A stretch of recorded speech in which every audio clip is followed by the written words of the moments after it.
me. I've been hiding because I was so scared. Kimmy was acting weird to me.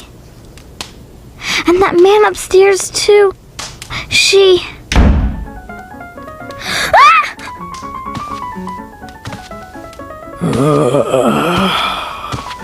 You... It was you two who did that to my boy! To my Tom! Little monsters. Was it fun torturing him? I saw how you treated him. You fed on him, didn't you? Did he taste good? How did my little boy taste? Come. I'll treat this little one like you did my son. I'll eat her down to the bone and enjoy every last bite.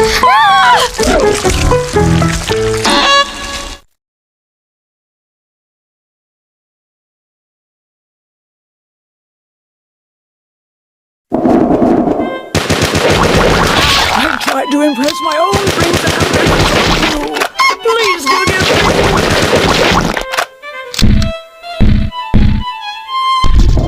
Come on, Tom, let's play a piece together. I tried to impress my own dreams and ambitions on you. Please forgive me. I was very good at raising you. I tried to impress my own dreams and ambitions on you.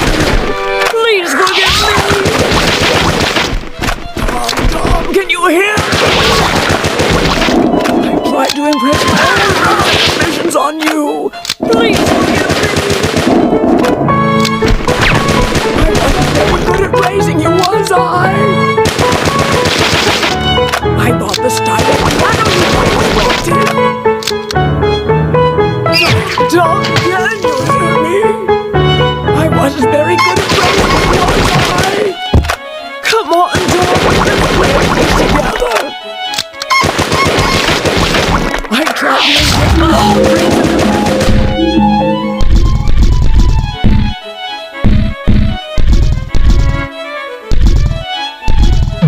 on you. Please forgive me. Tom, can you hear me? The Steinway piano you've always wanted. Come on, Tom, let's play a piece together. I tried to impress my own dreams and ambitions on you. Please forgive me. Tom, can you hear me? Come on, Tom, let's play a piece together. I bought the Steinway piano you always wanted. Come on, Tom, let's play a piece together. Tom, can you hear me? I tried to impress my own dreams and ambitions. Please forgive me. I bought the Steinway piano you've always wanted. I tried to impress my own dreams and ambitions on you. Please forgive me. The Steinway piano you've always wanted. Good at raising you, was I? Come on, Tom, let's play a piece together. I was very good at raising you, was I? I tried to impress my own dreams and ambitions on you. Please forgive me.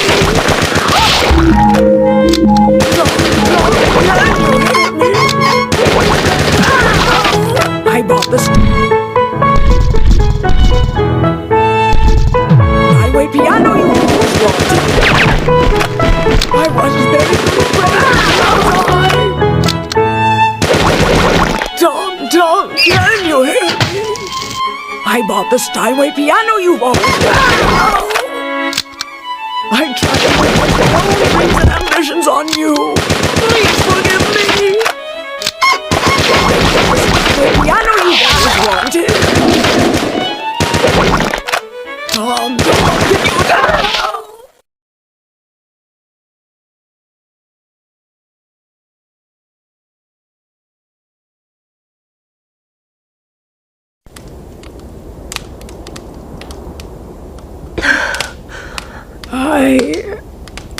I wanted so much to play a duet with you, Tom. Please forgive me.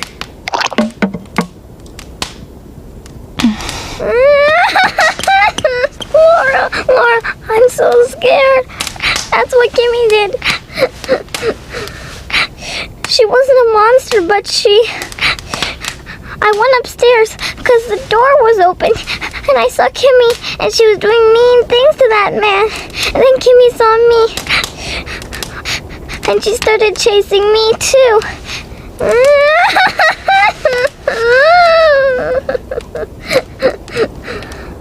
That's why I went and hid.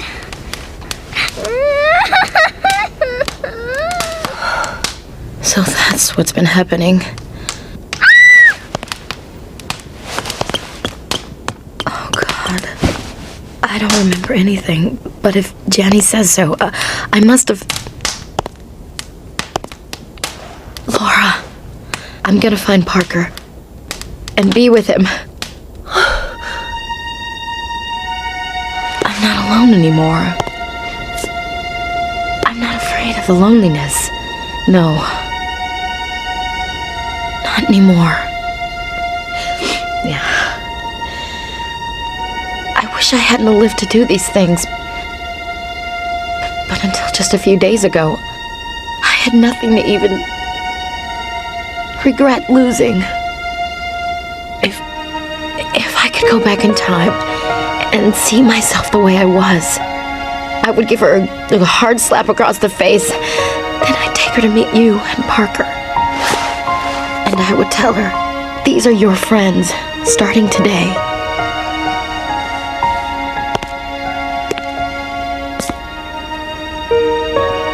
Laura, I've changed my mind. If I could just have another chance at life, I'd like to be reborn as myself. And I'd like to have you as my friend again.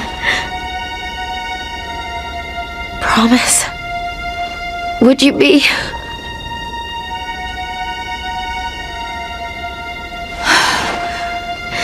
Thank you.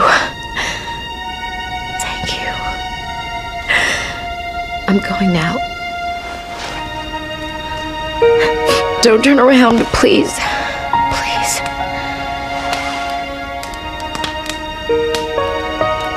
There's no need to see me off. Remember, this isn't goodbye. We're friends. Friends for life.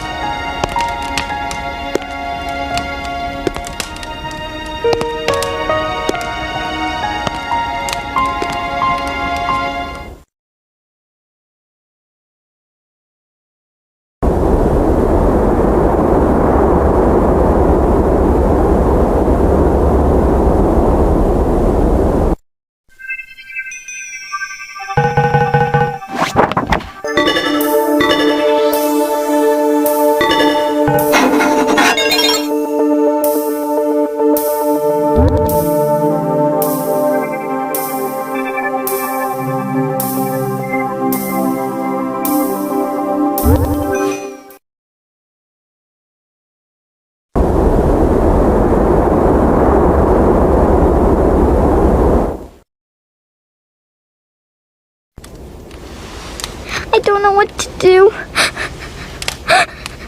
Laura, don't ever leave me alone, okay? Please.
Parker really dead?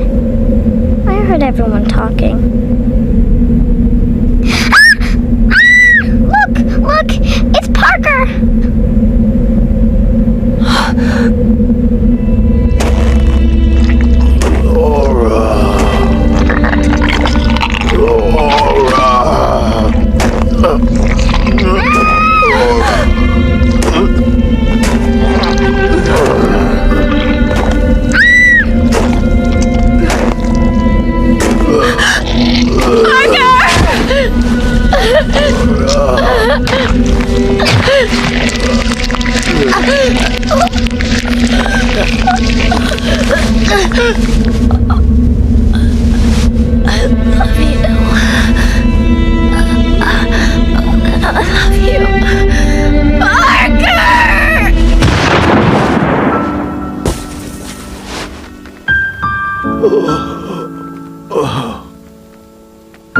Kimberly.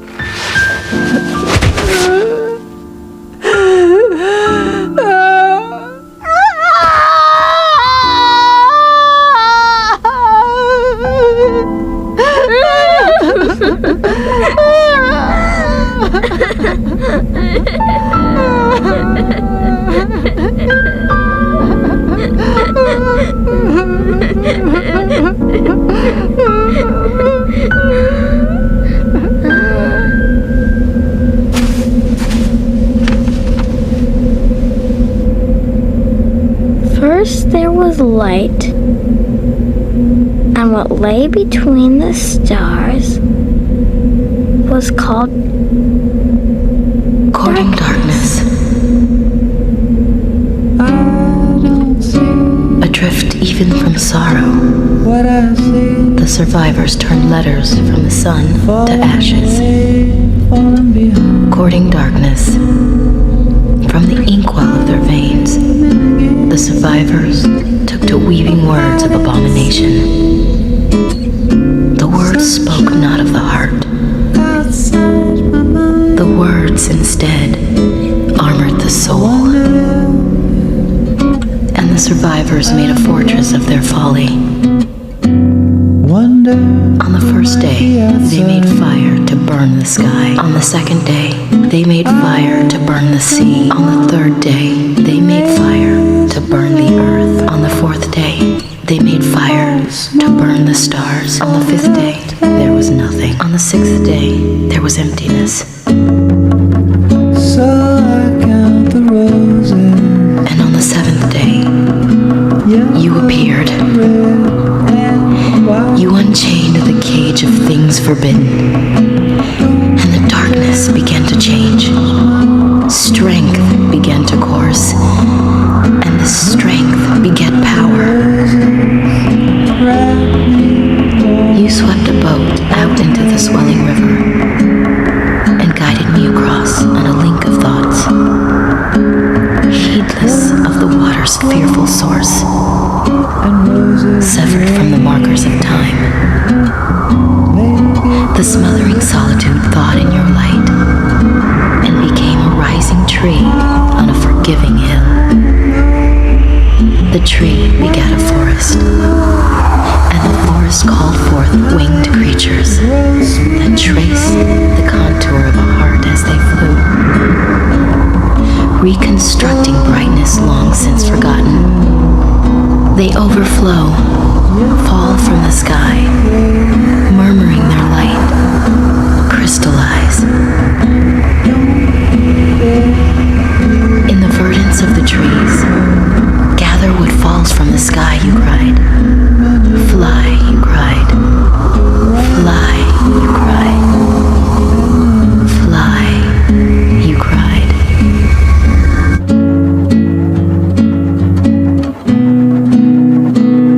Gods arrived, as life finally came to an end.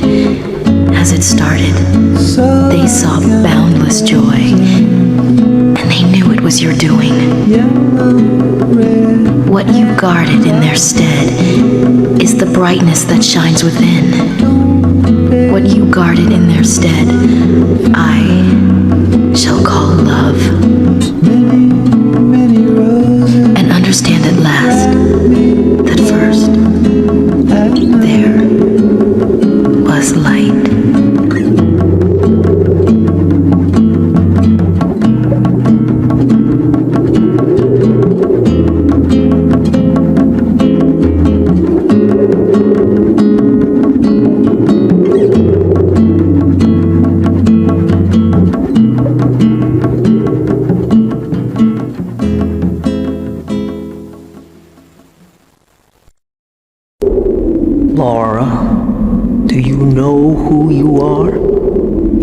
learn the truth, for the evil one is giving himself to a fear for power even now, and together they shall become the shadow. Laura, you are the chosen one. You must awake.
Let's go, Laura.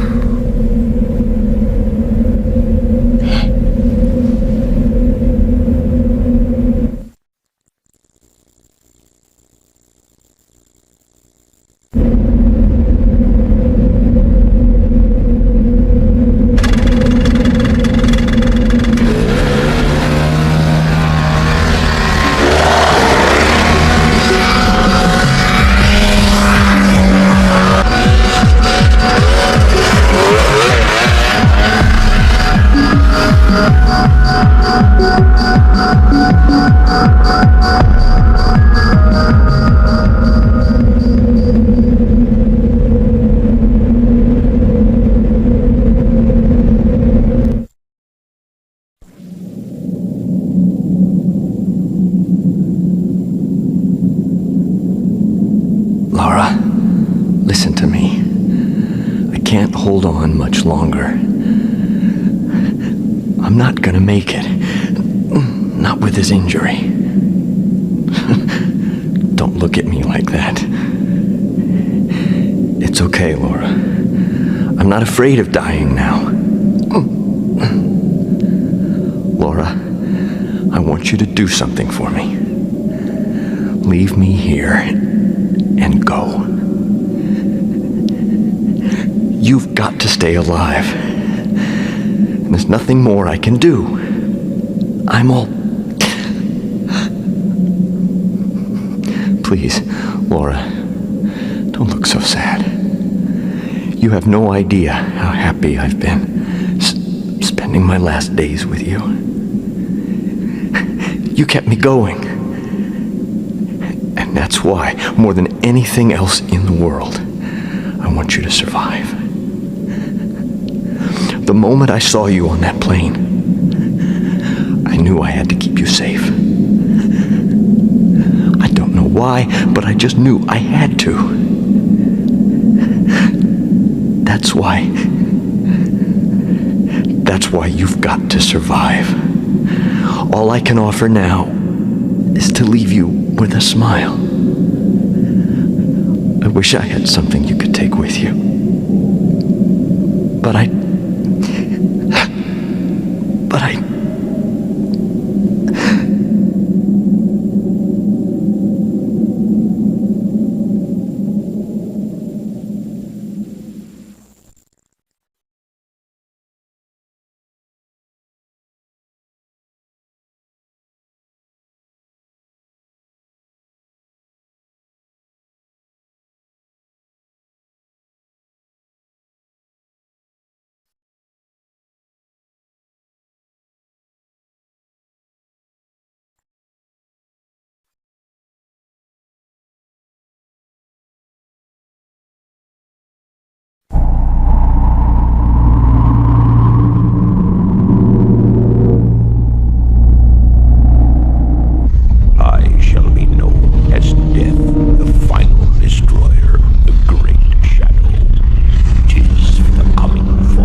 You don't want to lose it.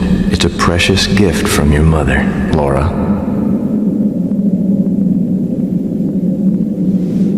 Parton Laboratory. Parton. That's the same last name as yours, Laura.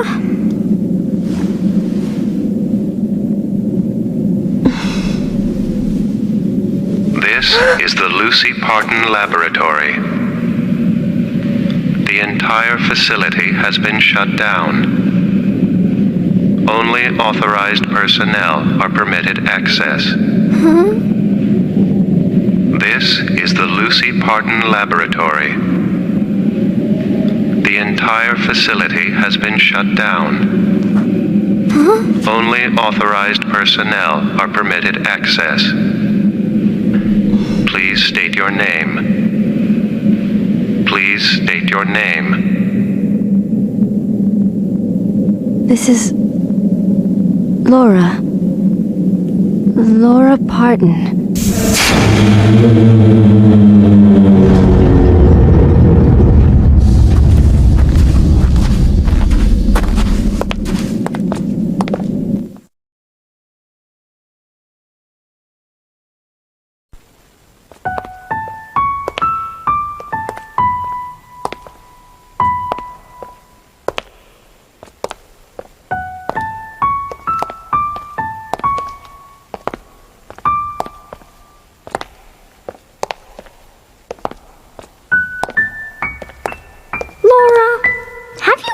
Before.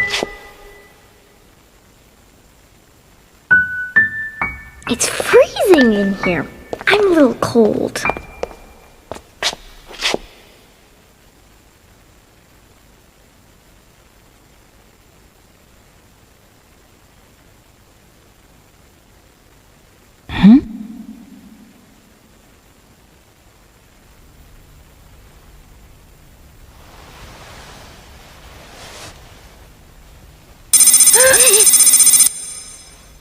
DNA scan completed. Laura Parton, please enter. Laura Parton's last visit was 27 years ago. Your associate is not cleared for access. Please wait here. It's okay. I'll wait for you here.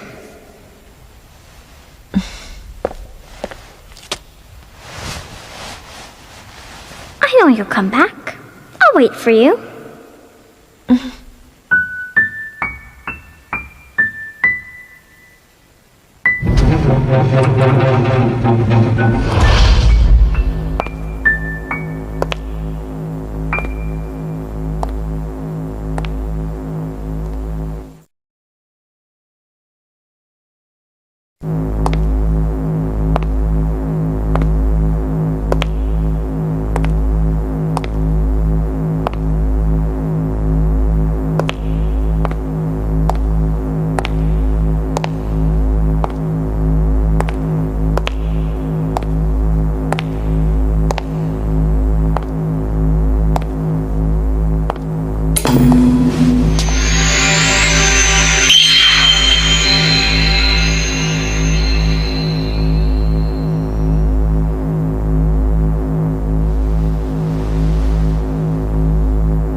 The Lucy Parton Laboratory, I would like to welcome you to the Visitor Center. Please press any button for the information you desire.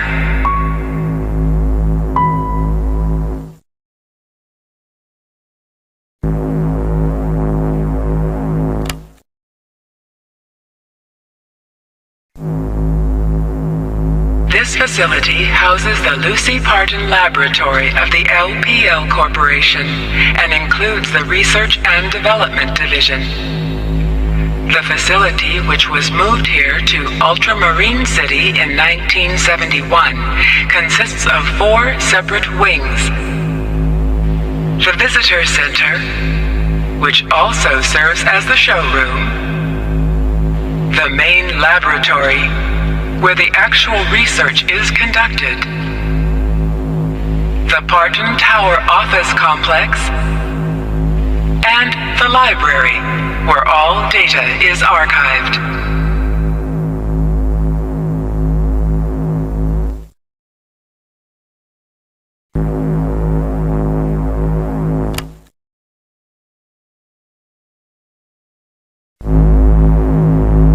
The Lucy Parton Laboratory of the LPL Corporation was established by the Parton family in 1963.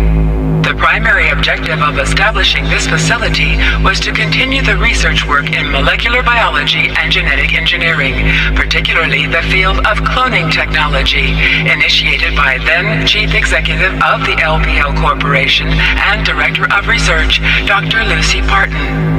The cloning project was discontinued in 1974, several months after Dr. Parton was seriously injured in a laboratory accident. However, the facility continued to conduct research on agricultural applications of genetic engineering under a government grant until 1981. The genetic engineering technology researched and developed here by the LPL Corporation is still helping to feed the world by increasing the nutritional content of certain types of livestock and grain. Since 1981, only the Visitors Center wing has functioned as a showroom for molecular biotechnology and genetic engineering. All proceeds from the center are channeled to various university research funds.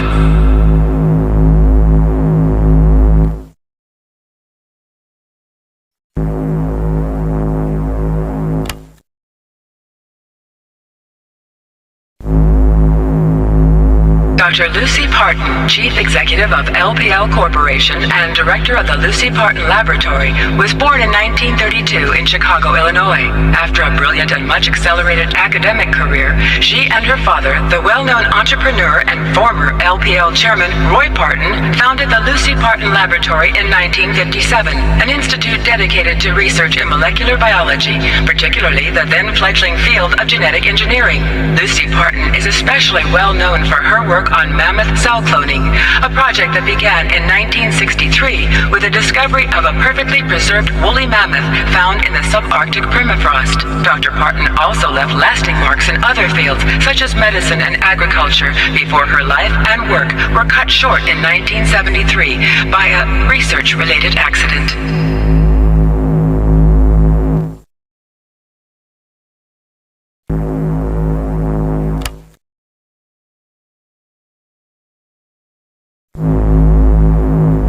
All data concerning this technology has been erased.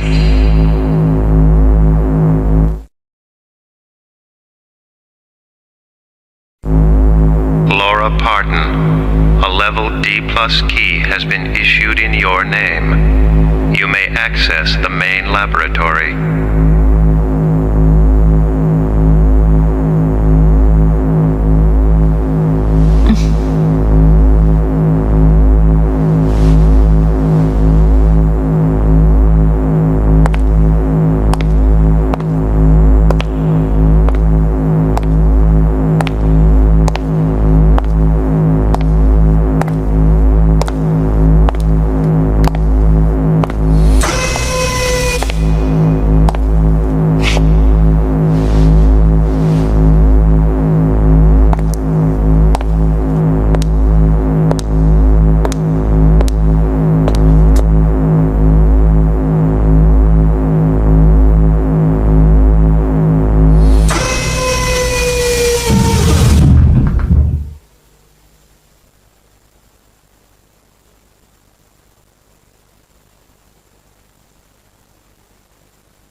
You've come very far, Laura.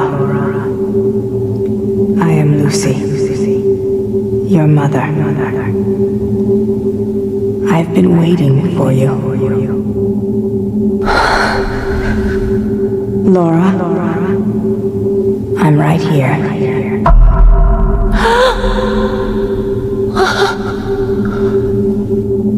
I know that you've come very far, my beloved Laura.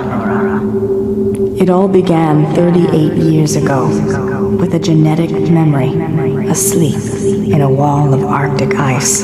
In 1963, I began working on a special project using cloning technology to bring mammoths back from extinction. My team discovered a perfectly preserved mammoth specimen in the winter permafrost of northern Canada in 1971. And we were able to extract genetic material from the cell nucleus. Unfortunately, there was too much chromosome damage. But we found something else. In the stomach of that frozen mammoth, we found the undigested remains of a totally unknown organism. Mammoths were believed to be herbivores, but this one anyway had apparently eaten another creature. And what a creature. It looked human, but had a pair of wings sprouting from its back. We removed him. Yes, the creature was male, from the stomach for further study. Then I decided that we would extract a sperm specimen and attempt fertilization using my ovum and in my womb. I decided to give birth to a hybrid child, fathered by this winged human. The fertilization was successful, but the embryo developed without a trace of wings. That made no difference to me. The child was the fulfillment of my dreams, a miraculous collaboration between me and that being we found inside the mammoth. The baby was born in the early hours of December 31st, under the most spectacular display of Aurora Borealis that winter. It was born across that span of time. I took the first letter of my given name and added the Latin word for air, aura, and named the child Laura. It's true. That was how you entered this world, Laura.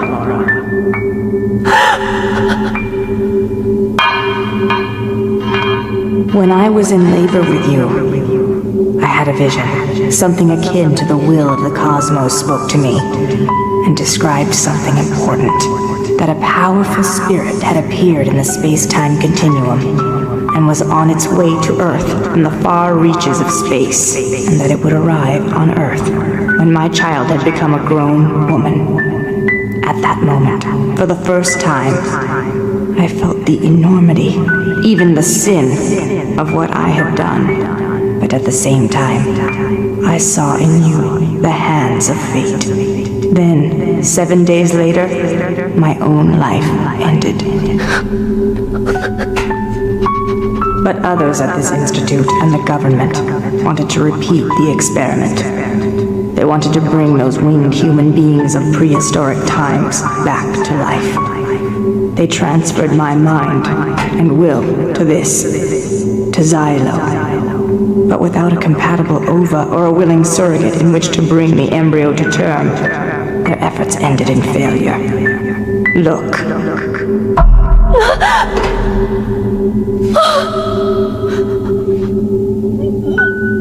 Laura, you must kill me. End your mother's torment so that no one will ever repeat this mistake. Do it now, while I still have my will.